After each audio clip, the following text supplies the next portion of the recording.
Hello बच्चों, कैसे हैं आप लोग। और आज फिर से आपका भाई इस बीए कंसेप्ट के यूट्यूब चैनल पर दिल से आप लोगों का स्वागत करता है।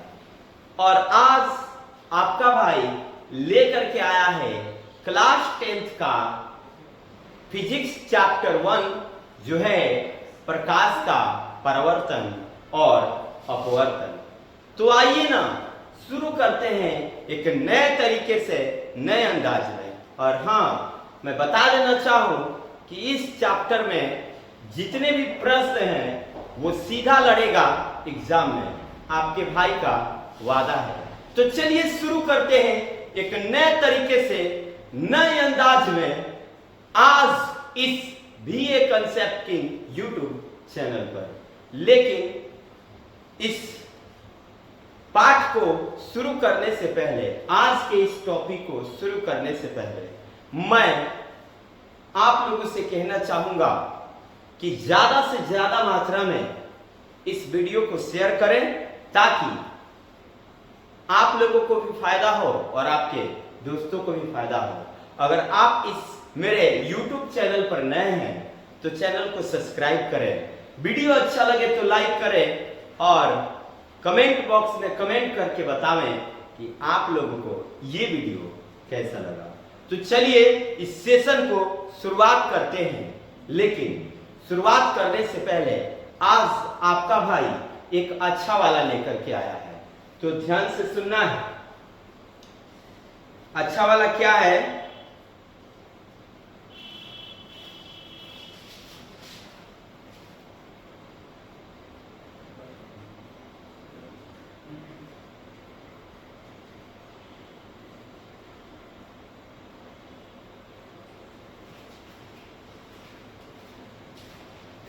तो अच्छा वाला है, नजर में नजर उतरना कमाल होता है। नजर में नजर उतरना कमाल होता है और नफ्स में बिखरना कमाल होता है। बुलंदियों पे पहुंचना कोई कमाल नहीं, बुलंदियों पर पहुंचना कोई कमाल नहीं, बुलंदियों पे ठहरना कमाल होता है। तो आज इस टॉपिक को हम शुरू करते हैं एक नए तरीके से, नए अंदाज में। तो चलिए आज आपका भाई इस टॉपिक को काफी धुआंधार तरीके से बताएगा और सीधा लड़ेगा आपके एग्जाम पेपर में। तो शुरू करते हैं इस टॉपिक को। चलिए, तो देख सकते हैं आप लोग मेरे बच्चों, सबसे पहले तो फिर से आप लोगों का एक बार मोस्ट वेलकम है मेरे इस चैनल पर जिसका नाम है बीए कंसेप्ट किंग। तो आप लोग इस जो सेशन है इसको ज्यादा से ज्यादा मात्रा में शेयर जरूर करें। पाठ पहले टॉपिक शुरू होगा प्रकाश का परावर्तन से, ठीक है? इसे कहते हैं रिफ्लेक्शन ऑफ लाइट। तो चलिए ना इस टॉपिक को एक नए तरीके से आगाज करते हैं। तो पहला टॉपिक आपको दिखाई दे रहा होगा प्रकाश। पहला टॉपिक है प्रकाश। हम शुरू करेंगे प्रकाश से ही। तो देख रहे हैं प्रकाश को। तो चलिए, प्रकाश वह कारक है जिसकी सहायता से हम वस्तुओं को देखते हैं। कहता है प्रकाश वह कारक है जिसकी सहायता से हम वस्तुओं को देखते हैं, यानी कि प्रकाश के माध्यम से ही हम किसी वस्तु को आसानी से देख सकते हैं। जैसे अगर हम आप लोगों को एक बंद अंधेरे कमरे में रख दें और लाइट यानी कि प्रकाश को ऑफ कर दें और आपसे मैं पूछूं कि आपको कुछ दिख रहा है, तो अपनी आंख की क्षमता के अनुसार ही आप उस अंधेरे कमरे में कुछ वस्तुओं को ही देख पाएंगे, लेकिन वो भी स्पष्ट रूप से नहीं देख पाएंगे। अतः उन सारी चीजों को स्पष्ट रूप से देखने के लिए हमें जरूरत किसकी होती है? तो आप कहोगे गुरुजी उस पदार्थ का नाम प्रकाश है। तो अब आपको समझ में आ ही गया होगा कि प्रकाश क्या है। प्रकाश वह कारक है जिसकी सहायता से हम वस्तुओं को आसानी से देख पाते हैं। ठीक है मेरे लाडलों, मेरे बच्चों, मेरे नन्हे मुन्ने, गुड़ियों, तो इस टॉपिक को अच्छे ढंग से आप लोगों को पढ़ना है, समझना है। आइए नेक्स्ट टॉपिक की ओर चलते हैं। अगला हमारा टॉपिक है प्रकाश स्रोत। प्रकाश स्रोत, ठीक है, आप देख रहे हैं नेक्स्ट टॉपिक को, प्रकाश स्रोत को, है ना, सोर्स ऑफ लाइट को। तो जिस वस्तु से प्रकाश निकलता है उसे प्रकाश स्रोत कहा जाता है। जिस वस्तु से प्रकाश निकलता है उसे प्रकाश स्रोत कहा जाता है। जैसे सूर्य से प्रकाश निकलता है, प्रकाश स्रोत है। तारों से प्रकाश निकलता है, प्रकाश स्रोत है। बिजली का जलता हुआ बल्ब से प्रकाश निकलता है, प्रकाश स्रोत है। मोमबत्ती से प्रकाश निकलता है, प्रकाश स्रोत है। लैंप से प्रकाश निकलता है, प्रकाश स्रोत है। लालटेन से प्रकाश निकलता है, प्रकाश स्रोत है। दिया से प्रकाश निकलता है, प्रकाश स्रोत है। तो अब आप लोगों को समझ में क्लियर रूप से आ ही गया होगा कि जिनसे प्रकाश निकलता है, प्रकाश उत्सर्जित होता है, उसे हम प्रकाश स्रोत कहते हैं। ठीक है, एग्जाम्पल मोस्ट है, आप लोग एग्जाम्पल पर ज्यादा ध्यान दें। ठीक है, चलिए टॉपिक कहता है कि प्रकाश एक प्रकार का ऊर्जा है। प्रकाश एक प्रकार का ऊर्जा है, ये मोस्ट वीवीआई टॉपिक है। प्रकाश एक प्रकार की क्या है? तो आप कहोगे गुरुजी प्रकाश एक प्रकार की ऊर्जा है, तो ही तो हमें किसी वस्तु को देखने में, स्पष्ट देखने में आभास होता है। ठीक है, इसलिए हम कह सकते हैं प्रकाश एक प्रकार की ऊर्जा है। चलिए नेक्स्ट टॉपिक देख रहे हैं आप लोग। मेरे गुड़ियों, मेरे नन्हे मुन्ने बच्चों, मेरे जाबाज बच्चों, आप लोग मन लगाकर पढ़ाई कीजिए अच्छे ढंग से। आपके माता पिता का नाम हो। टॉपिक है प्रदीप्त वस्तुएं। प्रदीप्त वस्तुएं, ल्यूमिनियस थिंग्स, प्रदीप्त वस्तुएं। तो चलिए हम इस टॉपिक को शुरू करते हैं। प्रदीप्त वस्तुएं, जिसे दीप्तिमान वस्तु के नाम से भी जाना जाता है। प्रदीप्त वस्तुएं, जिसे दीप्तिमान वस्तु के नाम से भी जाना जाता है। ये वस्तुएं क्या है, आइए देखते हैं। वे वस्तुएं जो प्रकाश उत्सर्जित करती हैं उसे प्रदीप्त वस्तुएं कहते हैं। वे वस्तुएं जो प्रकाश उत्सर्जित करती हैं, वे वस्तुएं जो प्रकाश उत्सर्जित करती हैं उसे हम प्रदीप्त वस्तुएं कहते हैं।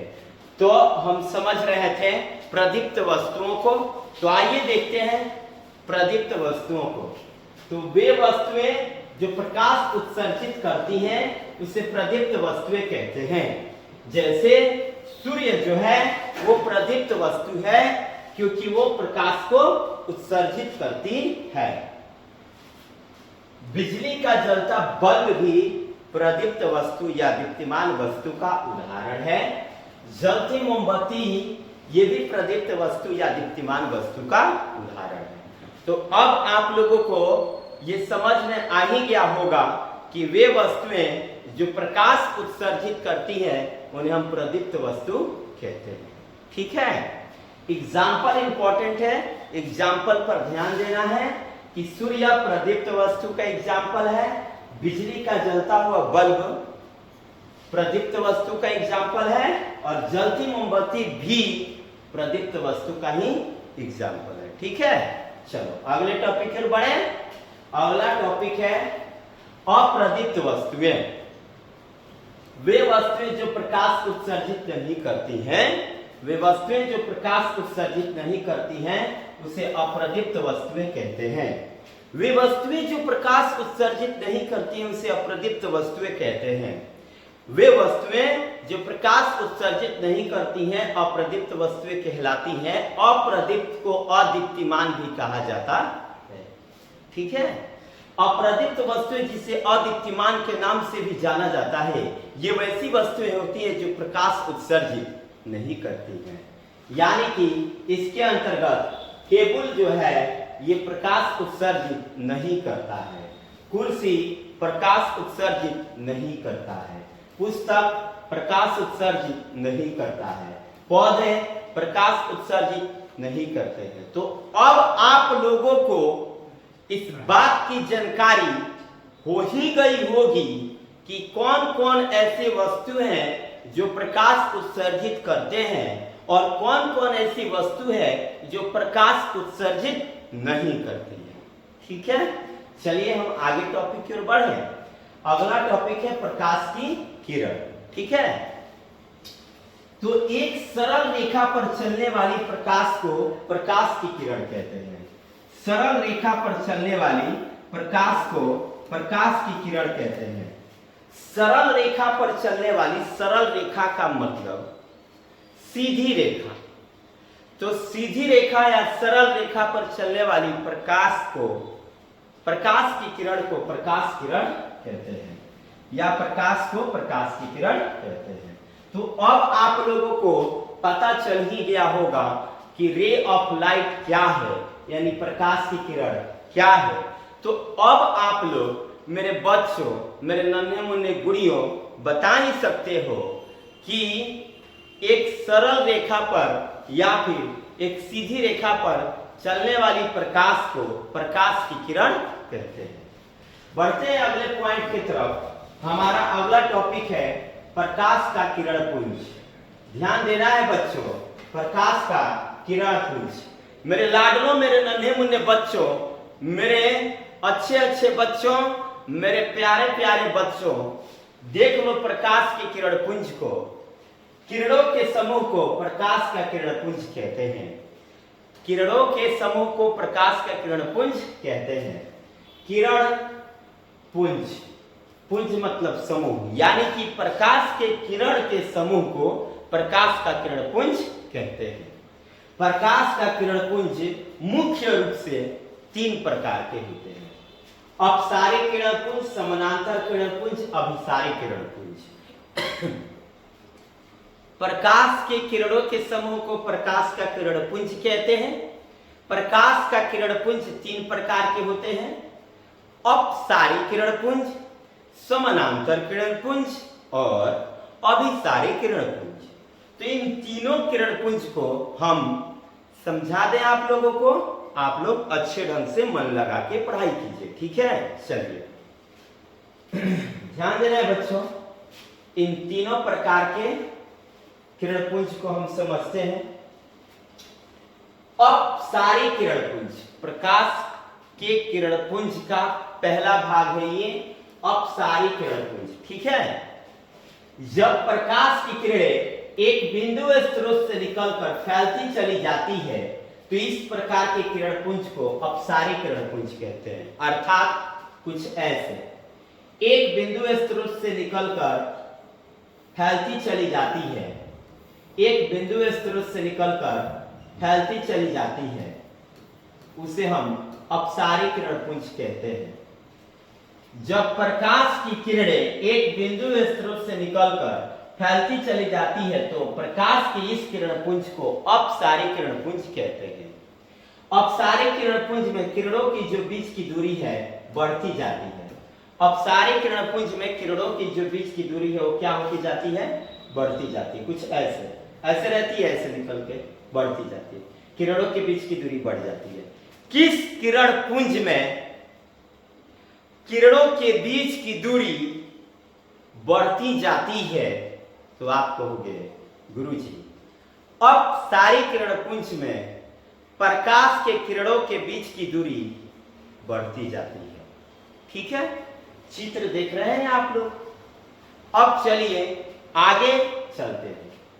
समानांतर किरण पुंज, प्रकाश के किरण पुंज का दूसरा प्रकार समानांतर किरण पुंज। जब प्रकाश की किरणें एक दूसरे के समानांतर होती है तो इसे प्रकाश का समानांतर किरण पुंज कहते हैं। जब प्रकाश की किरणें एक दूसरे के क्या होती है? समानांतर होती है। जब प्रकाश की किरणें एक दूसरे के क्या होती है? समानांतर होती है तो उसे समानांतर किरण पुंज कहते हैं। कुछ इस प्रकार से, ऐसे ये एक दूसरे के क्या है? समानांतर है, अर्थात ये समानांतर किरण पुंज का उदाहरण है। ठीक है, समानांतर किरण पुंज किसे कहते हैं? तो वैसे किरण पुंज जिसमें प्रकाश की किरणें एक दूसरे के समानांतर होती हैं उसे समानांतर किरण पुंज कहते हैं। नाम से तो स्पष्ट ही है भाई लोग कि समानांतर किरण पुंज में क्या होगा? प्रकाश की जो किरणें हैं एक दूसरे की क्या होगी, समानांतर होगी। आगे अभिसारी किरण पुंज, मेरे नन्हे मुन्ने बच्चों, मेरे छोटे छोटे गुड़ियों, देखिए लो, जब प्रकाश की किरणें एक बिंदु पर आकर मिलती है तो इस प्रकार के किरण पुंज को अभिसारी किरण पुंज कहते हैं। आपका तीसरा टॉपिक क्या था, अभिसारी किरण पुंज, वैसा किरण पुंज जिसमें प्रकाश की किरणें एक बिंदु पर आकर के क्या होती है, मिलती है कुछ इस प्रकार से। इस वाले फिगर में और इस वाले फिगर में आप लोग अंतर देख सकते हैं। आप कहोगे हाँ गुरुजी, इस वाले फिगर में जो तीर का सिंबल है वो एक बिंदु स्रोत, एक बिंदु की ओर जा रहा है, और इस वाले फिगर में एक बिंदु से निकलकर किरणें विभिन्न दिशाओं में जा रही है। गुरुजी, इसके बीच की दूरी, किरणों के बीच की दूरी बढ़ रही है और इनके किरणों के बीच की दूरी गुरुजी घट रही है। तो अब आप लोगों को समझ में आ ही गया होगा कि अपसारी किरण पुंज क्या है, समानांतर किरण पुंज क्या है, अभिसारी किरण पुंज क्या है। तो अब अपसारी किरण पुंज में आपने देखा कि एक बिंदु स्रोत से जो प्रकाश की किरणें हैं वो फैलती चली जा रही है और उनके बीच की जो दूरी है, किरणों के बीच की दूरी, वो बढ़ती जा रही है। समानांतर किरण पुंज में आप लोगों ने देखा कि वैसा किरण पुंज जिसमें प्रकाश की किरणें एक दूसरे के समानांतर होकर जाती हैं, समानांतर किरण पुंज कहलाती है। अभिसारी किरण पुंज वैसा किरण पुंज जिसमें प्रकाश की किरणें एक बिंदु पर जाकर के मिलती है, उसे हम अभिसारी किरण पुंज कहते हैं। और अभिसारी किरण पुंज के किरणों के बीच की जो दूरी होती है वो घटती जाती है। चलिए अगला देखते हैं, अगला टॉपिक क्या है। ध्यान देना बच्चों, पारदर्शी पदार्थ टॉपिक यह है। वे पदार्थ जिनसे होकर प्रकाश आसानी से पार कर जाता है, पारदर्शी पदार्थ कहलाता है। कौन कौन ऐसा पदार्थ है जिससे प्रकाश आसानी से पार कर जाता है? तो कहोगे गुरुजी, वो पदार्थ कुछ इस प्रकार का है। कांच है गुरुजी, शीशा है, यह वह पदार्थ है जिससे प्रकाश आसानी से पार कर जाता है। तो आप लोग कहोगे गुरुजी, रंगा हुआ शीशा से भी प्रकाश पार कर जाता है। हम कहेंगे नहीं मेरे लाडलो, ये शीशा रंगा हुआ नहीं होना चाहिए, ये कांच रंगा हुआ नहीं होना चाहिए। पानी से प्रकाश की किरणें पार कर जाती हैं, अतः वो पारदर्शी पदार्थ है। आप कहोगे गुरुजी, क्या गंदा पानी से भी प्रकाश पार कर जाता है? हम कहेंगे नहीं मेरे लाडलो, नहीं मेरे नन्हे मुन्ने गुड़ियों, वे पदार्थ, पानी वह है जो स्वच्छ हो, उससे प्रकाश जो है आसानी से पार कर जाएगा, यानी कि वो पारदर्शी का उदाहरण है। हवा भी पारदर्शी का ही उदाहरण है, क्योंकि अभी जो हम लोगों के चारों तरफ है वो हवा ही तो है। इससे प्रकाश आसानी से क्या कर जाते हैं, पार कर जाते हैं, इसलिए यह पारदर्शी पदार्थ का उदाहरण है। ठीक है, चलिए नेक्स्ट टॉपिक है। पारदर्शी पदार्थ के बाद आता है आपका पारभासी पदार्थ। पारभासी पदार्थ, पारभासी पदार्थ वे पदार्थ जो उन पर पड़ने वाली प्रकाश के छोटे से भाग को ही अपने में से होकर जाने देता है, पारभासी पदार्थ कहलाता है। मतलब वह पदार्थ जिससे प्रकाश की थोड़ी सी मात्रा ही पार कर पाती है, पारदर्शी पदार्थ कहलाती है। पारदर्शी पदार्थ का एग्जाम्पल क्या क्या होगा? पारदर्शी पदार्थ का एग्जाम्पल घिसा हुआ कांच होगा। घिसा हुआ कांच मतलब वह कांच जो शीशा का हो, है ना, और वो क्या हो, शीशा हो और वो क्या हो, घिसा हुआ हो, और उसे जब आप क्या करो, प्रकाश को पार कराओ तो प्रकाश की थोड़ी सी मात्रा ही पार कर पाती है, अतः वो पारभासी का उदाहरण है। तेल लगा हुआ कागज भी पारभासी पदार्थ का ही उदाहरण है, क्योंकि जब तेल लगे हुए कागज से आप प्रकाश को पार कराओगे तो उस भाग से भी प्रकाश की थोड़ी सी मात्रा ही पार कर पाएगी, इसलिए वो पारभासी पदार्थ है। अगला है रक्त यानी कि खून। यह वह पदार्थ है जिससे प्रकाश की थोड़ी सी मात्रा ही पार कर पाती है, यानी ये भी पारभासी पदार्थ का एक बहुत महत्वपूर्ण उदाहरण है। इसके अलावा दूध भी पारभासी पदार्थ का ही उदाहरण है, क्योंकि जब आप दूध से प्रकाश को पार कराओगे तो प्रकाश की थोड़ी सी मात्रा ही दूध से पार कर पाएगी, अतः वो भी पारभासी का ही उदाहरण है। चर्म, अगला एग्जाम्पल है चर्म यानी कि चमड़ा भी पारभासी पदार्थ का ही उदाहरण है, क्योंकि जब इससे प्रकाश को पार कराते हैं तो प्रकाश की थोड़ी सी मात्रा ही पार कर पाती है। इसके अलावा आंख की पलक ये भी पारभासी पदार्थ का ही एग्जाम्पल है। इस भाग से भी प्रकाश की थोड़ी सी मात्रा ही पार कर पाती है, क्योंकि जब हम सोए रहते हैं तो जब अंधेरा रहता है तो ऐसा लगता है कि हम लोग के चारों तरफ अंधेरा, लाइट आता है तो अपने आप इसमें ऐसा लगता है कि कुछ जल गया, अतः इससे पता चलता है ये भी पारभासी पदार्थ का ही एग्जाम्पल है। मेरे नन्हे मुन्ने बच्चों, मेरे नन्हे नन्हे गुड़ियों, एक बार मैं फिर से बता दूं, ये जितना भी उदाहरण बोर्ड पर लिखा है ये एग्जाम्पल अपने आप में इंपॉर्टेंट है, जो एग्जाम के व्यू से है, और ये एग्जाम के व्यू से ही लिखा गया है। आगे अपारदर्शी पदार्थ, वे पदार्थ जो प्रकाश को अपने में से होकर नहीं जाने देते हैं उन्हें अपारदर्शी पदार्थ कहते हैं। वे पदार्थ जो अपने में से प्रकाश को नहीं जाने देते हैं अपारदर्शी पदार्थ कहलाते हैं। लकड़ी जो है अपने में से प्रकाश को होकर नहीं जाने देता है। लोहा जो है अपने में से होकर प्रकाश को नहीं जाने देता है। पत्थर भी है, वो भी अपने में से होकर प्रकाश को नहीं जाने देता है। अलकतरा, पेन, धातु की प्लेट, ये सब के सब अपारदर्शी पदार्थ का महत्वपूर्ण उदाहरण है, जो अपने आप में बहुत ज्यादा इंपॉर्टेंट है। तो हमको आशा है कि आप लोगों को ये तीनों टॉपिक पक्का समझ में आया होगा। चलिए आगे देखते हैं। प्रकाश का परिवर्तन, ध्यान देना है मेरे लाडलो। प्रकाश का परिवर्तन, प्रकाश के किसी वस्तु से टकराकर लौटने को प्रकाश का परिवर्तन कहते हैं।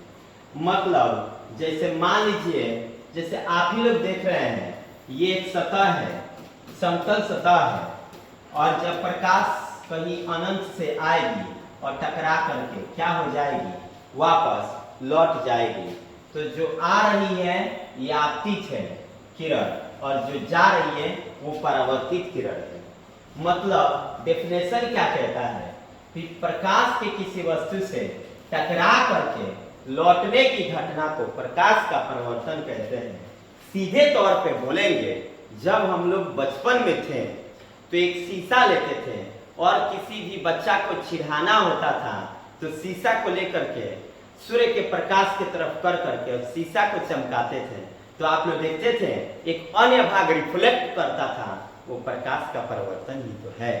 तो अब आप बता सकते हैं कि प्रकाश के किसी वस्तु से टकराकर लौटने की घटना को प्रकाश का परिवर्तन कहते हैं। आइए अगले टॉपिक की ओर ध्यान देते हैं। अगला टॉपिक है किरण आरेख। किरण आरेख प्रकाश की किरणों का पथ दर्शाने वाले चित्रों को किरण आरेख कहते हैं। प्रकाश की किरणों के पथ का, जो प्रकाश की किरणों को रास्ता को दर्शाता है, प्रकाश की किरणों के जो रास्ता को दर्शाता है, पथ को दर्शाता है, उसी को किरण आरेख कहते हैं। ठीक है। अगला टॉपिक है आपतित किरण, परावर्तित किरण, आपतन बिंदु, और क्या क्या है देखते हैं हम। और क्या है, और है अभिलंब आपतन कोण और परावर्तन कोण। यहां तक मैं आप लोगों को बताता हूं। पहले मैं बताऊंगा आप लोगों को आपतित किरण से, ठीक है। चलिए ध्यान देना है। आपतित किरण, आपतित किरण क्या है? किसी सतह पर पड़ने वाली किरण को आपतित किरण कहते हैं। चित्र में आपतित किरण है। जैसे देखिए, रुकिए, ध्यान देना है बच्चों, मैं बताता हूं आप लोगों को चित्र के माध्यम से, ध्यान देना है। जैसे आप लोग देख सकते हैं, ध्यान देना है, सभी किरणों को मैं बता दूंगा। प्रकाश आई है अनंत से, प्रकाश आई है अनंत से, प्रकाश आई अनंत से, तो जो आ रही है वो आपतित किरण है, जो आ रही है वो आपतित किरण है। और किससे टकरा रही है? किसी वस्तु से, किसी वस्तु से क्या कर रही है? टकरा रही है। ये वस्तु का नाम क्या है? समतल दर्पण। देखिए, ध्यान देना है। तो अनंत से आते हुई प्रकाश की किरण दर्पण से टकराकर क्या हुई है? वापस लौट गई है। तो जो आ रही है वो आपतित किरण है। कौन किरण है? आपतित किरण। अनंत से आती हुई किरण को आपतित किरण कहते हैं, जो समतल सतह से टकराती है, ठीक है। और इसका नाम दे देते हैं ए, इसका नाम देते हैं जहां पर टकरा रही है ओ, और जो लौट रही है उसका नाम दे देते हैं बी। तो अब हम आप लोगों से पूछे कि आपतित किरण का नाम क्या है, तो आप लोग कहोगे गुरुजी आपतित किरण का नाम AO है। यानी कि अनंत से आती हुई वह किरण जो ये आपतन बिंदु है, यानी कि O, अनंत से आती हुई किरण जो आपतन बिंदु से टकराती है, यानी कि O से टकराती है, वो आपतित किरण कहलाती है। जो चित्र में AO आपतित किरण है। अब देखिए परावर्तित किरण, तो टकरा करके जो किरण लौट कर जाती है उसे परावर्तित किरण कहते हैं। आपतन बिंदु से लौट करके जाती हुई किरण को हम परावर्तित किरण कहते हैं। इस चित्र में देख रहे हैं BO जो है ये परावर्तित किरण है। BO कौन सी किरण है? तो आप कहोगे गुरुजी BO परावर्तित किरण है, AO आपतित किरण है, BO परावर्तित किरण है ना। और O जो है ये है आपका आपतन बिंदु, यानी कि इंसिडेंट पॉइंट, आपतन बिंदु, incident ray, reflected ray, incident point, ठीक है। और आपतन बिंदु पर खींचा गया ये लंब है, जिसको हम लोग कहते हैं अभिलंब। तो जब अभिलंब पड़ता है तो इधर बनता है आपतन कोण और इस साइड बनता है परावर्तन कोण। ध्यान देना है, बात को समझना है, वो भी अच्छे ढंग से। A O और इसका नाम दे देते हैं N, AO N जो है वो आपतन कोण कहलाता है, और BO N वो परावर्तन कोण कहलाता है। ध्यान देना है, इन सारे बातों को हम समझ लें। अनंत से आती हुई किरण को आपतित किरण कहते हैं, जो आपतन बिंदु से टकराई हुई है। इसका चित्र में नाम हम AO कह सकते हैं। अब देखते हैं परावर्तित किरण को। वह किरण जो आपतन बिंदु से टकरा करके लौट कर जाती है उसे हम कहते हैं परावर्तित किरण। चित्र में उसका नाम BO है, और आपतन बिंदु पर खींचा गया ये लंब है जिसे हम कहते हैं अभिलंब।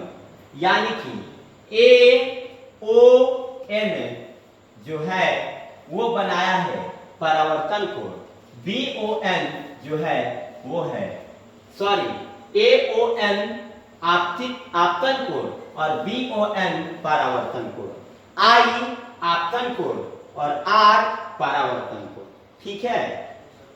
तो आपतन बिंदु क्या है? वह बिंदु जहां पर आपतित किरण टकराती है उसे आपतन बिंदु कहते हैं।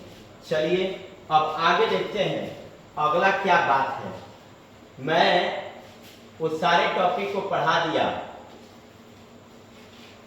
अब देखते हैं प्रकाश के परावर्तन का नियम। प्रकाश के परावर्तन के दो नियम होते हैं। प्रकाश के परावर्तन के दो नियम होते हैं, उन दोनों नियमों को हम समझने का प्रयास करेंगे। प्रकाश के परावर्तन का दो नियम है। प्रकाश के परावर्तन का कितने नियम है? तो आप लोग कहोगे गुरुजी प्रकाश के परावर्तन का दो नियम है। पहला, आपतित किरण, परावर्तित किरण तथा आपतन बिंदु पर खींचा गया अभिलंब तीनों एक ही समतल पर होता है। आपतन कोण परावर्तन कोण के बराबर होता है। चित्र में आप देख सकते हो मेरे बच्चों, ये आपतित किरण है, ये परावर्तित किरण है और ये अभिलंब है। आप लोगों से मैं पूछूं कि आपतित किरण, परावर्तित किरण और अभिलंब कहाँ है? तो आप कहोगे गुरुजी एक समतल सतह पर है। तो अब आप पहला नियम बोल सकते हो, आपतित किरण, परावर्तित किरण और खींचा गया अभिलंब तीनों एक ही तल पर होते हैं, जिसमें आपतन कोण परावर्तन कोण के बराबर होता है, यानी कोण I बराबर कोण R। ठीक है, चलिए आगे बात को समझते हैं। अगला बात यह है, समतल दर्पण पर लंबवत पड़ने वाली प्रकाश की किरण परावर्तन के बाद उसी पथ पर वापस लौट जाती है। ये समतल दर्पण है, इस पर जब लंबवत प्रकाश की किरण पड़ती है, समतल दर्पण पर लंबवत पड़ने वाली, लंबवत मतलब 90 डिग्री पर, लंबवत मतलब 90 डिग्री पर, तो समतल दर्पण पर लंबवत पड़ने वाली प्रकाश की किरण परावर्तन के बाद उसी पथ पर जैसे आती है, उसी पथ पर क्या होती है? वापस लौट जाती है। और फिर से सुन लो, समतल दर्पण पर लंबवत पड़ने वाली प्रकाश की किरण परावर्तन के बाद उसी पथ पर वापस लौट जाती है। चलिए, ये बात को याद रखना है मेरे बच्चों, मोस्ट इंपॉर्टेंट ये बात है। समतल दर्पण पर लंबवत पड़ने वाली प्रकाश की किरण उसी पथ पर वापस लौट जाती है। कब? जब परावर्तन होता है तब। अब देखिए, अगला टॉपिक आपका है प्रतिबिंब, यानी कि इमेज। प्रतिबिंब क्या है? तो किसी बिंदु स्रोत से आती प्रकाश की किरणें जब दर्पण से उसका परावर्तन होता है, तो जिस बिंदु पर मिलती है या जिस बिंदु से आती ही प्रतीत होती है, उसे हम प्रतिबिंब कहते हैं। जैसे मान लीजिए कि आपका ये दर्पण है और कहीं से प्रकाश की किरण आ रही है। डिफिनेशन भी देखना है, चित्र भी देखना है।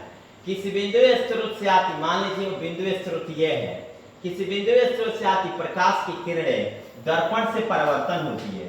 ये दर्पण से परावर्तन हुआ, दर्पण से परावर्तन। किसी बिंदु स्रोत से आती प्रकाश की किरणें दर्पण से परावर्तन के बाद, किसी बिंदु स्रोत से आती प्रकाश की किरणें दर्पण से परावर्तन के बाद, किसी बिंदु स्रोत से आती प्रकाश की किरणें दर्पण से परावर्तन के बाद, दर्पण से उसका क्या हुआ? परावर्तन हुआ। तो वह जिस बिंदु से आती हुई प्रतीत होती है, या फिर जिस बिंदु से आती हुई प्रतीत होती है, या फिर जिस बिंदु पर जाकर के मिलती है, उसे हम कहते हैं प्रतिबिंब। ठीक है, आशा करता हूं कि प्रतिबिंब आप लोग को समझ में आया होगा। प्रतिबिंब दो प्रकार का होता है। कौन कौन? तो आप लोग कहोगे गुरुजी वास्तविक प्रतिबिंब और आभासी प्रतिबिंब। प्रतिबिंब दो प्रकार के कौन कौन?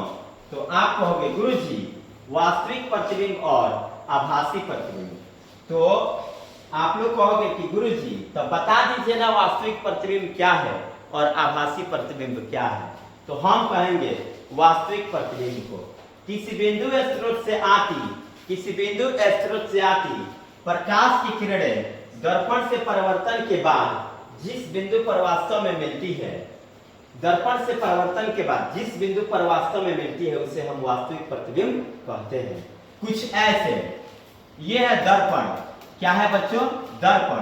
किसी बिंदु स्रोत से प्रकाश की किरणें आ रही हैं, किसी बिंदु स्रोत से प्रकाश की किरणें आई, दर्पण पर टकराई, परावर्तन हुआ, दर्पण से टकराया, परावर्तन हुआ। किसी बिंदु स्रोत से आती प्रकाश की किरणें दर्पण से परावर्तन के बाद किसी बिंदु स्रोत से आती प्रकाश की किरणें दर्पण से परावर्तन के बाद, किसी बिंदु स्रोत से आती प्रकाश की किरणें दर्पण से परावर्तन के बाद, किसी बिंदु स्रोत से आती प्रकाश की किरणें दर्पण से परावर्तन के बाद जिस बिंदु पर वास्तव में मिलती हुई प्रतीत होती है उसे हम वास्तविक प्रतिबिंब कहते हैं।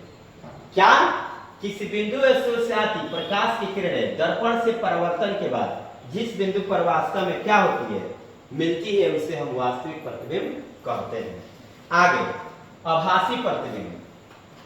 किसी बिंदु स्रोत से आती प्रकाश की किरणें परावर्तन के बाद जिस बिंदु से आती हुई प्रतीत होती है उसे आभासी प्रतिबिंब कहते हैं।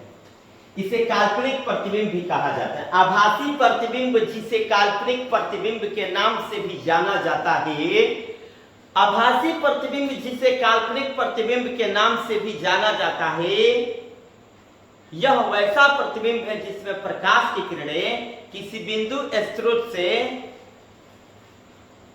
आती है, दर्पण से परावर्तन के बाद दर्पण से उसका परावर्तन होता है, तो वह जिस बिंदु से आती हुई प्रतीत होती है उसे आभासी प्रतिबिंब या काल्पनिक प्रतिबिंब कहते हैं। किसी बिंदु स्रोत से, ये लो बिंदु स्रोत और क्या है दर्पण, दर्पण देखना है ध्यान से। किसी बिंदु स्रोत से आती प्रकाश की किरणें परावर्तन के बाद किसी बिंदु स्रोत से आती प्रकाश की किरणें परावर्तन के बाद, किसी बिंदु स्रोत से आती प्रकाश की किरणें दर्पण से परावर्तन के बाद जिस बिंदु से आती हुई प्रतीत होती है उसे हम आभासी या काल्पनिक प्रतिबिंब कहते हैं। अवास्तविक प्रतिबिंब में क्या था? किसी बिंदु स्रोत से आती प्रकाश की किरणें दर्पण से परावर्तन के बाद जिस बिंदु पर वास्तव में जाकर मिलती है उसे वास्तविक प्रतिबिंब कहते हैं। और किसी बिंदु स्रोत से आती प्रकाश की किरणें दर्पण से परावर्तन के बाद जिस बिंदु से आती हुई प्रतीत होती है उसे हम आभासी या काल्पनिक प्रतिबिंब कहते हैं। वास्तविक प्रतिबिंब और आभासी प्रतिबिंब में अंतर ध्यान देना है। वास्तविक प्रतिबिंब को पर्दे पर प्राप्त किया जा सकता है जबकि आभासी प्रतिबिंब को पर्दे पर प्राप्त नहीं किया जा सकता।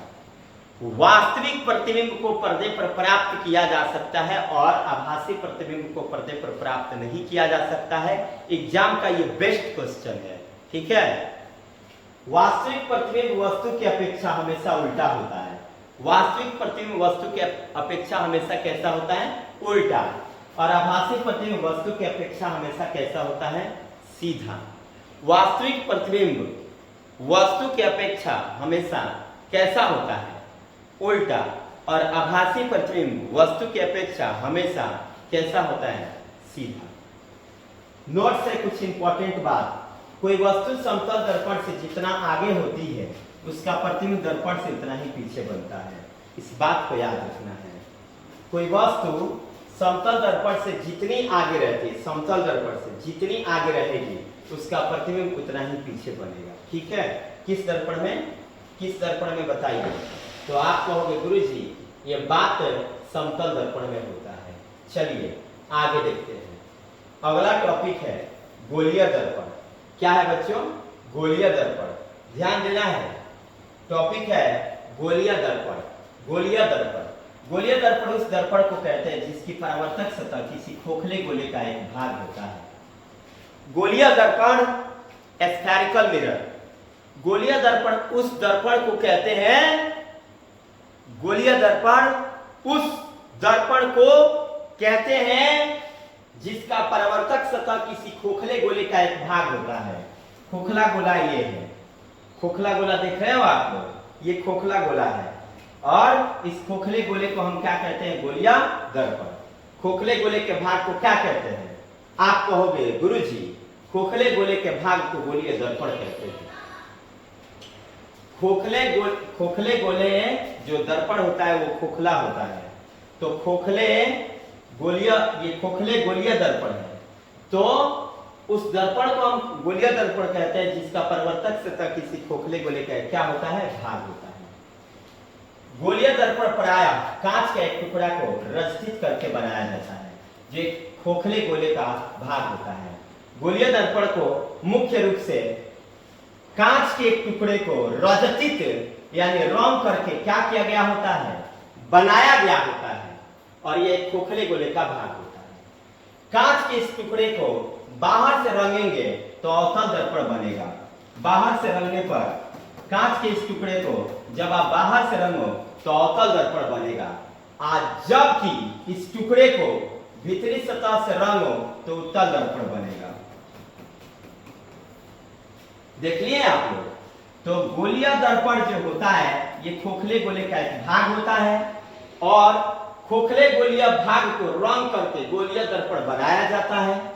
गोलीय दर्पण के बाहरी भाग को रंगने से, गोलीय दर्पण के बाहरी भाग को रंगने से मतलब बाहर के तरफ रंगने से अवतल दर्पण बनता है और भीतर के तरफ रंगने से यानी रजतित करने से उत्तल दर्पण बनता है। ठीक है, अब देखना आगे बात क्या हो रही है। कह रहा है आगे टॉपिक देखते हैं क्या क्या है। अभी देखना यही से शुरू होता है। टॉपिक है ध्रुव। गोलीय दर्पण के मध्य बिंदु को दर्पण का ध्रुव कहते हैं। गोलीय दर्पण ये है और गोलीय दर्पण के मध्य बिंदु को, गोलीय दर्पण के मध्य बिंदु को हम ध्रुव कहते हैं। इसे P से सूचित किया जाता है। गोलीय दर्पण के मध्य बिंदु यानी कि बीच के बिंदु को हम ध्रुव कहते हैं और इसे P से सूचित किया जाता है।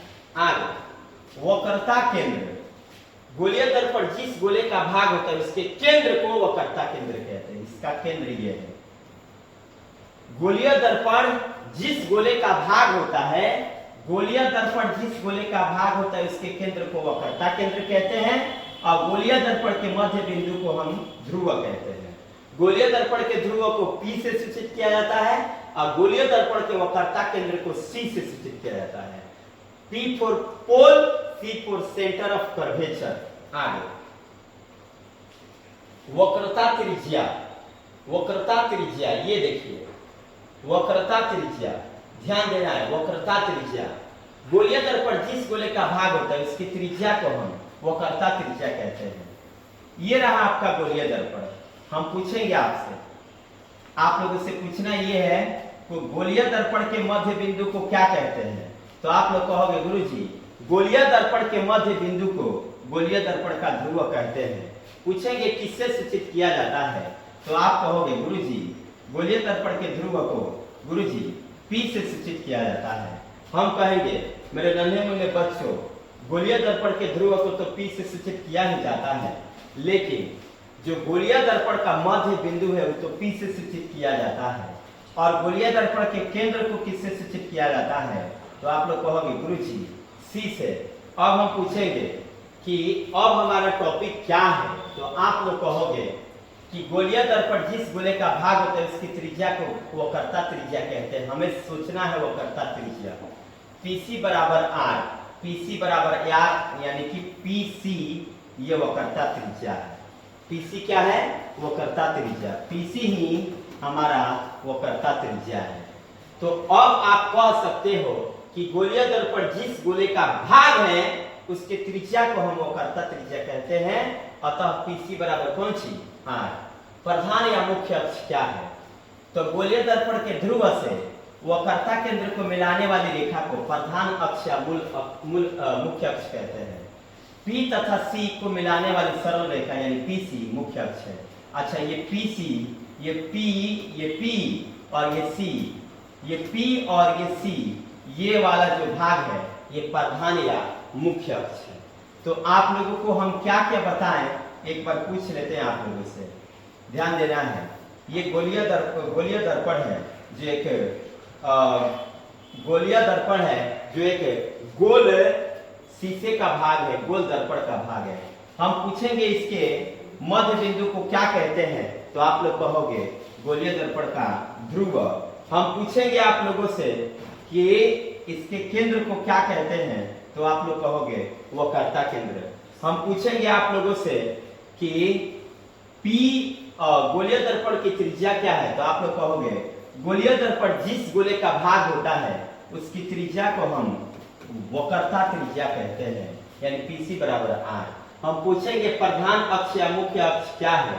तो आप कहोगे गुरुजी P और C को मिलाने वाली रेखा को हम कहते हैं प्रधान अक्ष या मुख्य अक्ष। एक है फोकस, सी और पी के बीच में गोलीय दर्पण का फोकस होता है।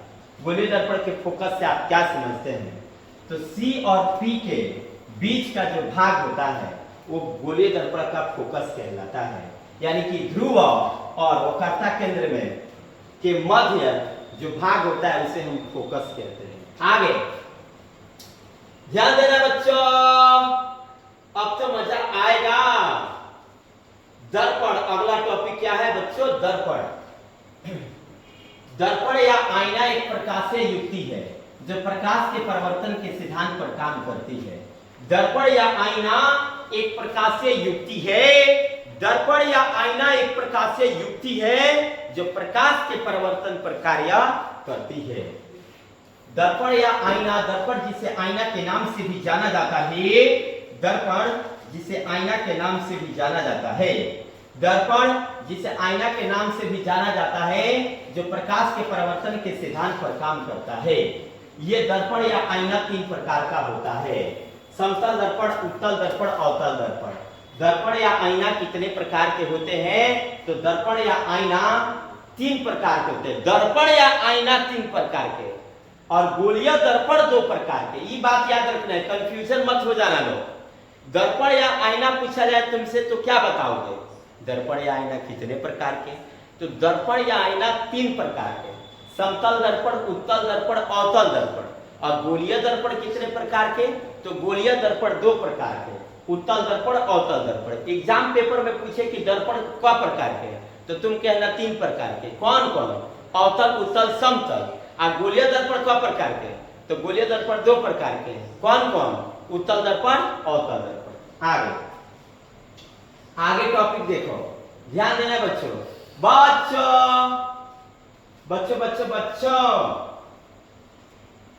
उत्तल दर्पण वैसा दर्पण जिसका परावर्तक सतह बाहर की तरफ उभरा रहता है उसे उत्तल दर्पण कहते हैं, कुछ ऐसे।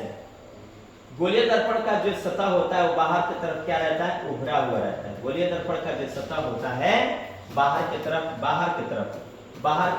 उभरा हुआ होता है। गोलीय दर्पण का जो सतह होता है बाहर की तरफ क्या रहता है? उभरा हुआ रहता है। गोलीय दर्पण का जो सतह होता है बाहर की तरफ क्या रहता है? उभरा हुआ रहता है, यानी उठा हुआ रहता है ना। और अवतल दर्पण वैसा दर्पण जिसका परावर्तक सतह अंदर की तरफ दबा रहता है, कुछ ऐसे अंदर की तरफ दबा रहता है, कुछ ऐसे अंदर की तरफ दबा रहता है। ये उत्तल दर्पण है और वो अवतल दर्पण है। चलिए समतल दर्पण की विशेषताएं जान लेना। समतल दर्पण की क्या विशेषताएं हैं? समतल दर्पण की बने प्रतिबिंब की विशेषताएं, समतल दर्पण द्वारा बने प्रतिबिंब की विशेषताएं, ये भी टॉपिक काफी इंपॉर्टेंट है। समतल दर्पण द्वारा बने प्रतिबिंब के विशेषताएं। तो प्रतिबिंब दर्पण के पीछे बनता है। पहला, समतल दर्पण में प्रतिबिंब दर्पण के पीछे बनता है। प्रतिबिंब का आकार वस्तु के आकार के बराबर होता है। किस दर्पण में? तो आप कहोगे समतल दर्पण में। समतल दर्पण में प्रतिबिंब पीछे की तरफ बनता है। समतल दर्पण में प्रतिबिंब और जो होता है वस्तु के आकार के बराबर होता है। प्रतिबिंब वस्तु की अपेक्षा सीधा बनता है। प्रतिबिंब किस दर्पण में प्रतिबिंब सीधा बनता है? तो समतल दर्पण में। समतल दर्पण में प्रतिबिंब दर्पण के पीछे बनता है। समतल दर्पण में प्रतिबिंब वस्तु के बराबर होता है। समतल दर्पण में जो प्रतिबिंब होता है वस्तु की अपेक्षा सीधा बनता है। प्रतिबिंब पार्श्विक रूप से उल्टा होता है, मतलब उठाओगे दाहिना तो लगेगा कि हम बायां हाथ उठाए हैं, ऐसा होता है। तो प्रतिबिंब दर्पण के पीछे बनता है और प्रतिबिंब का आकार वस्तु के आकार के बराबर होता है। प्रतिबिंब जो होता है वस्तु के सापेक्ष वस्तु की अपेक्षा सीधा बनता है। प्रतिबिंब पार्श्विक रूप से उल्टा होता है।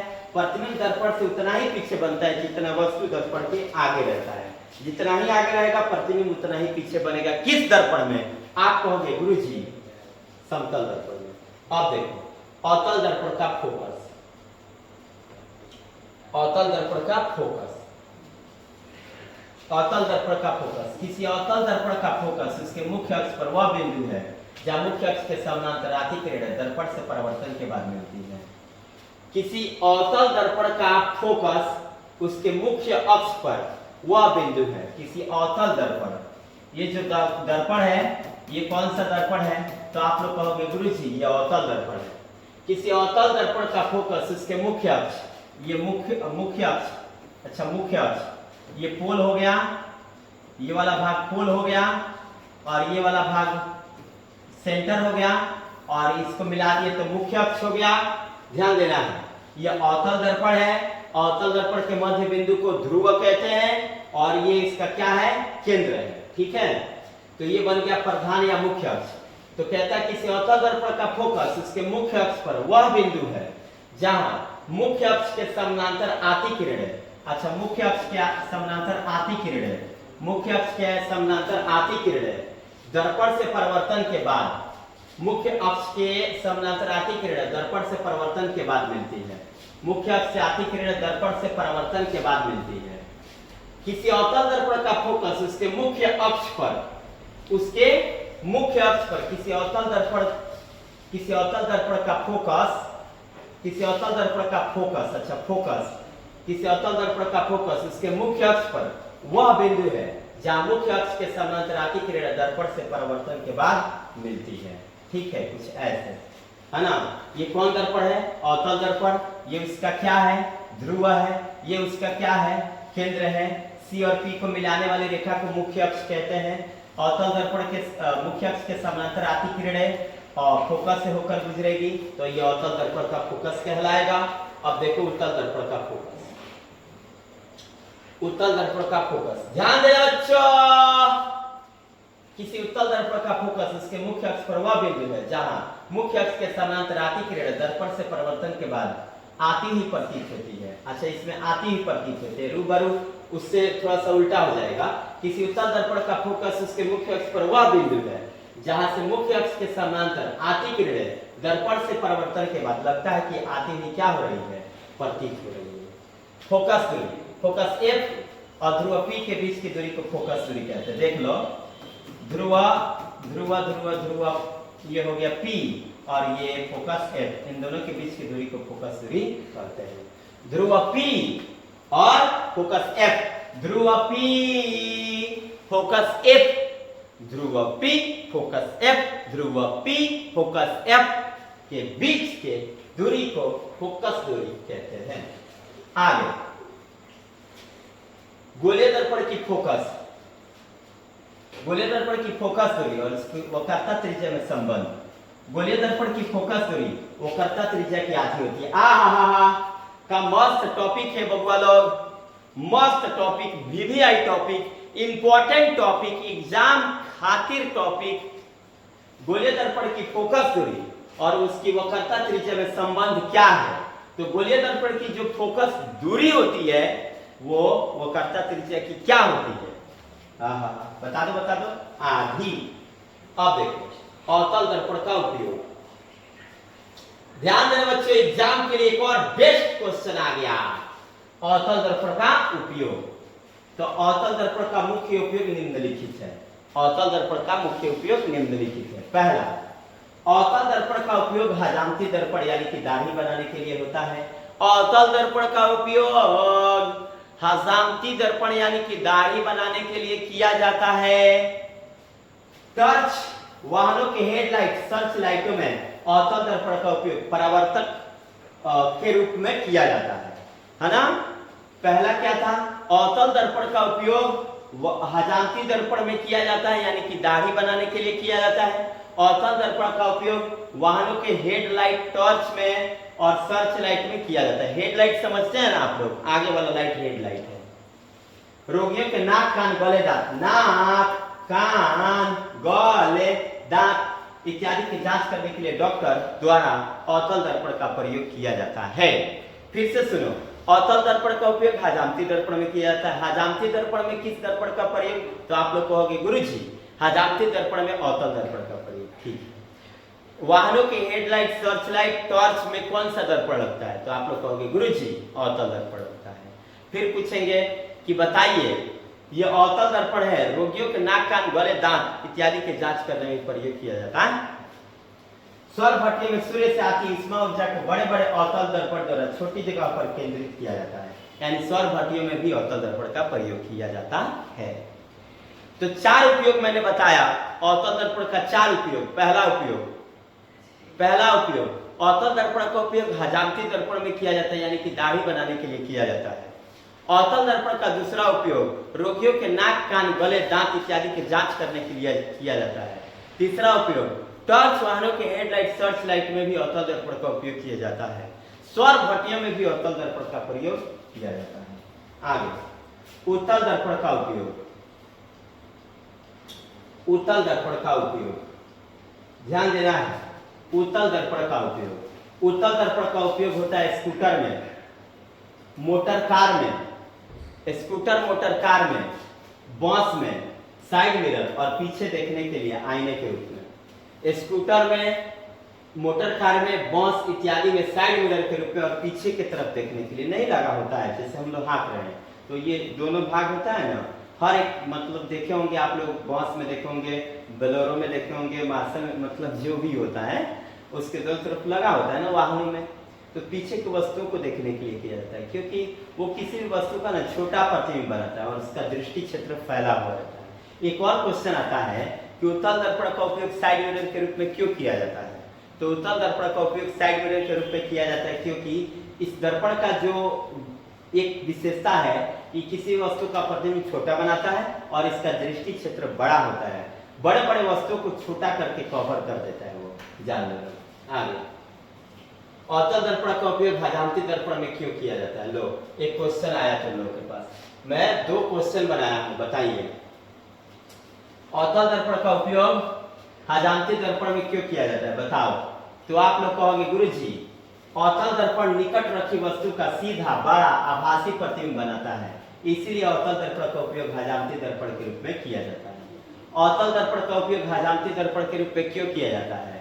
तो अवतल दर्पण का उपयोग हजामती दर्पण के रूप में किया जाता है क्योंकि यह किसी वस्तु का सीधा और बड़ा, साथ ही साथ आभासी प्रतिबिंब बनाता है। अवतल दर्पण का उपयोग हजामती दर्पण में क्यों किया जाता है, बताइए। किसी भी वस्तु का प्रतिबिंब कैसा बनाता है अवतल दर्पण, सीधा, बड़ा, आभासी। सीधा, बड़ा, आभासी बनाता है। क्या क्या अवतल दर्पण कैसा प्रतिबिंब बनाता है, बताइए। सीधा, बड़ा, आभासी, सीधा, बड़ा, आभासी, सीधा, बड़ा, आभासी। चलो उत्तल दर्पण का उपयोग साइड में के रूप में क्यों किया जाता है, देख लो। लो एक और क्वेश्चन एग्जाम में आ गया, उत्तल दर्पण का उपयोग साइड में के रूप में क्यों किया जाता है, बताओ। तो उत्तल दर्पण किसी वस्तु का हमेशा सीधा प्रतिबिंब बनाता है, सुन लिया लो। उत्तल दर्पण किसी वस्तु का कैसा प्रतिबिंब बनाता है, सीधा, और वह प्रतिबिंब जो होता है वो क्या होता है, छोटा होता है। इनका दृष्टि क्षेत्र विस्तृत होता है, यानी कि फैला हुआ रहता है, इसलिए इसका उपयोग साइड मिरर के रूप में किया जाता है। सुनाई दे दिया, अभी बताया ना तुम लोगों को कि उत्तल दर्पण का उपयोग साइड मिरर के रूप में क्यों किया जाता है। तो बोल सकते हो ना कि उत्तल दर्पण का उपयोग साइड मिरर के रूप में इसलिए किया जाता है क्योंकि यह किसी भी वस्तु का प्रतिबिंब छोटा बनाता है, सीधा बनाता है, इसका दृष्टि क्षेत्र विस्तृत होता है। आगे अगला टॉपिक है चिन्ह परिपाटी। चिन्ह परिपाटी, चिन्ह परिपाटी देखना है। जब दर्पण का उपयोग कर रहे होते हैं तब सभी दूरियां, लंबाइयों को नापते हैं, उस समय जिन नियमों का पालन करना पड़ता है उन्हें हम चिन्ह परिपाटी कहते हैं। ध्यान से, जब दर्पणों का उपयोग कर रहे होते हैं हम लोग, दर्पण कोई भी दर्पण, चाहे वो अवतल हो, उत्तल हो, समतल हो, कोई भी दर्पण हो, तो उसका हम प्रयोग कर रहे होते हैं तो दूरियों और लंबाइयां को नापते हैं। उस समय जिन नियमों का हम पालन करते हैं उन नियम को हम क्या कहते हैं, चिन्ह परिपाटी कहते हैं। अब देखो यहाँ पे क्या बोला है, ध्यान देना है बच्चों। किसी वस्तु के प्रतिबिंब निर्धारण के लिए दूरियों के चिन्ह परिपाटी की आवश्यकता होती है ताकि प्रतिबिंब की विभिन्न स्थितियों के बीच अंतर स्पष्ट किया जा सके, जिसे निर्देशांक चिन्ह परिपाटी कहते हैं। चिन्ह परिपाटी क्या है, जब हम दर्पण का प्रयोग करते हैं तो ये हम सुनिश्चित नहीं कर पाते हैं कि किस दर्पण का हम प्रयोग कर रहे हैं, किस प्रकार का प्रतिबिंब बन रहा है, वो प्रतिबिंब कैसा बन रहा है। तो इसी के लिए हम निर्देशांक चिन्ह परिपाटी का भी प्रयोग करते हैं। जब दर्पण में प्रतिबिंब बड़ा है कि छोटा है कि उल्टा है कि सीधा है या फिर उसकी दूरियां किस प्रकार की हैं, सारे बातों को जानने के लिए एक चिन्ह परिपाटी की जरूरत होती है, जिसे निर्देशांक चिन्ह परिपाटी कहते हैं। निर्देशांक चिन्ह परिपाटी के अनुसार दर्पण के मुख्य अक्ष को x अक्ष माना जाता है। दर्पण के मुख्य अक्ष को निर्देशांक x अक्ष माना जाता है। सभी दूरियां गोलीय दर्पण के ध्रुव से मापी जाती है। दर्पण के मुख्य अक्ष को क्या माना जाता है बताओ। तो दर्पण के मुख्य अक्ष को x डैश मतलब x अक्ष माना जाता है। सभी दूरियां गोलीय दर्पण के ध्रुव से मापी जाती है।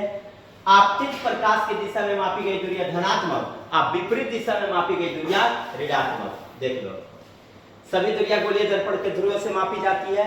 मुख्य अक्ष को निर्देशांक x अक्ष माना जाता है और आपतित प्रकाश की दिशा में मापी गई दूरियां धनात्मक, आपतित प्रकाश के विपरीत दिशा में मापी गई दूरियां ऋणात्मक होती है। आगे, दर्पण के अक्ष यानी x अक्ष के लंबवत माने ऊपर की तरफ है ना, मापी गई सभी दूरियां धनात्मक और नीचे की तरफ वे अक्ष के ऊपर होती है तथा ऋणात्मक कब होती है, जब वो अक्ष के नीचे होते हैं। कुछ ऐसे गोलीय दर्पण देखो, दर्पण के मुख्य अक्ष को x अक्ष कहा जाता है। मुख्य अक्ष को क्या कहा जाता है, x अक्ष कहा जाता है। सभी दूरियां कहां से मापी जाती है, तो गोलीय दर्पण के ध्रुव से। सभी दूरियां कहां से मापी जाती है, तो गोलीय दर्पण के ध्रुव से।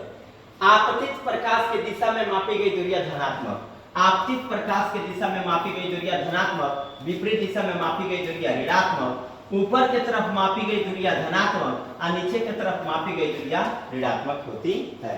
फिर से सभी दूरियां गोलीय दर्पण के ध्रुव से मापी जाती है। दर्पण के मुख्य अक्ष को x अक्ष माना जाता है। ऊपर की तरफ मापी गई दूरियां धनात्मक, नीचे की तरफ ऋणात्मक, आपतित दिशा में मापी गई दूरियां धनात्मक, विपरीत दिशा में मापी गई दूरियां ऋणात्मक। आगे ये टॉपिक देखो बच्चों, ये वाला टॉपिक है हमारा, चलो ध्यान देना है। अवतल दर्पण की वक्रता त्रिज्या फोकस दूरी ऋणात्मक होती है। अवतल दर्पण की वक्रता त्रिज्या और फोकस दूरी क्या होती है, ऋणात्मक। एग्जाम के लिए एक और बेस्ट एक खास बात तुम लोग को बताना था। मेरा ना इसके पहले वाला जो वीडियो है, जो इंपॉर्टेंट नोट्स का वीडियो मैं बनाया हूं, उसमें टोटल फार्मूला को मैं प्रोवाइड कर दिया हूं, मतलब दिखा दिया हूं। उस सारे के सारे फार्मूले को तुम लोगों को उस नोट्स में से देख लेना है ताकि फार्मूला कंफर्म हो जाए। और ये वाला चैप्टर में आपको सिर्फ और सिर्फ जो कॉन्सेप्ट है उसको दिखाया जा रहा है, ठीक है। तो उन इंपॉर्टेंट नोट्स को जरूर देखना है ताकि आप बेहतर कर सको एग्जाम पेपर में। नोट्स देखना ना भूलें प्लीज, मेरा रिक्वेस्ट है, प्लीज नोट्स को जरूर देखो। अभी देखो ये टॉपिक क्या है, अवतल दर्पण की वक्रता त्रिज्या r, फोकस दूरी f ऋणात्मक होती है। उत्तल दर्पण की वक्रता त्रिज्या r और फोकस दूरी धनात्मक होती है, ठीक है। और एक और खास बात, ये जो चैप्टर चल रहा है, इस चैप्टर का महामैराथन क्लास चलेगा ऑब्जेक्टिव का, ठीक है। तो उस क्लास से जुड़ना नहीं भूलना है, ठीक है। अभी ध्यान से देखिए अवतल दर्पण की वक्रता त्रिज्या r और फोकस दूरी f ऋणात्मक होती है। उत्तल दर्पण की वक्रता त्रिज्या r और फोकस दूरी धनात्मक होती है।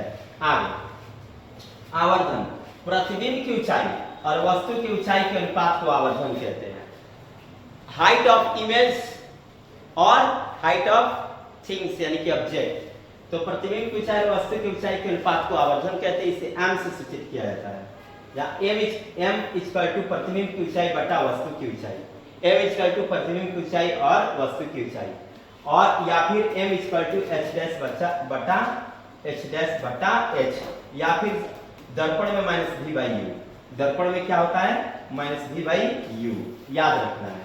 दर्पण में माइनस v बाई u, वही लेंस में यह हट जाता है, ठीक है। और ये वाला भाग हट जाता है लेंस में, याद रखना है v बाई u, ठीक है। और आवर्धन का ऐसा मात्रक मात्रक विहीन होता है। आवर्धन का ऐसा मात्रक क्या होता है, मात्रक विहीन। इस तरह से मैंने कंप्लीट करा दिया प्रकाश का परावर्तन। इसका सेकेंड वीडियो आप लोगों को, प्रकाश का अपवर्तन का वीडियो नेक्स्ट भाग में आप लोगों को देखने को मिलेगा। तो जरूर ही ज्यादा से ज्यादा मात्रा में आप लोग इसको देखें, शेयर करें, लाइक करें, कमेंट करें कि आप लोगों को ये वीडियो कैसा लगा, और सब्सक्राइब करना ना भूलें। तो मिलते हैं फिर से इसी अंदाज में नेक्स्ट वीडियो में। आज के लिए इतना ही काफी। हंसते रहिए, मुस्कुराते रहिए, पढ़ते रहिए। जय हिंद, जय भारत।